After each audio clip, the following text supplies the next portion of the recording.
Thursday to you all. You're tuned in to another episode of iCoach Daily with me, Will and Cameron, and I'm so happy that you're here. If you're joining me for the first time, iCoach Daily started a few weeks ago when I accepted a challenge to do push-ups for 25 days to raise awareness for PTSD. Mental health is something that I am passionate about, and a few persons would have messaged me to say they enjoyed the messages, so I decided to continue way beyond the 25-day challenge, and now I have this show where I give tips on various topics that are dear to me daily.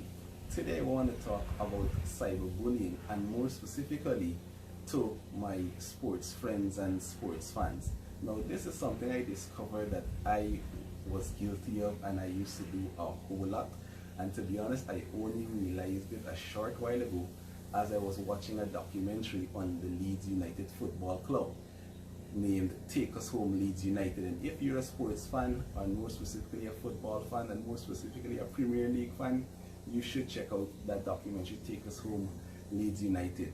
What that documentary did for me, among many things, is I got to see the players' initial reaction to social media posts, and how, some of the vile things we would post about players, especially when we're not happy with their performances and so on, how it affects them and their families and so on. And I was amazed, at how much it affects them, and it should be no surprise, but I never really considered that before, when I used to make some of my posts and so on.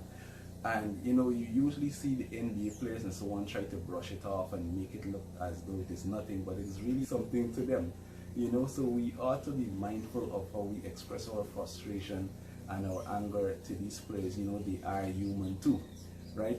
I would look at Kevin Durant sometimes, how he would jab at other persons on social media and so on. I'd be like, why can't he be like the other guys and not say anything?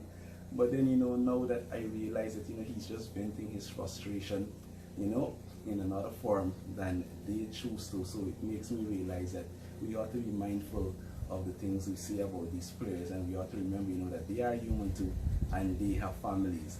Essentially, I believe that we have a right to vent our frustration, but our frustration should not come as a form of disrespect to the other individuals. So that's my tip for you guys today.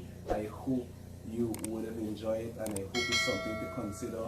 Remember, I said I was guilty as well, and I'm trying my best to change it, and I'm just tagging a few of my friends because I hope you guys can see the need to change it as well, and let us be more mindful of each other's feelings. Thank you so much for watching. Have a wonderful day.